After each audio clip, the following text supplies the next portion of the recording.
తెల్లవారే వెలుగు రేఖలా పచ్చ పచ్చ పచ్చి మట్టి బొమ్మలా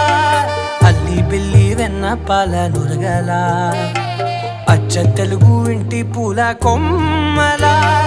దేవదేవుడే పంపగా ఇలా దేవతే మా ఇంట అడుగే పెట్టెనంట బ్రహ్మ కళ్ళలో కాంతులే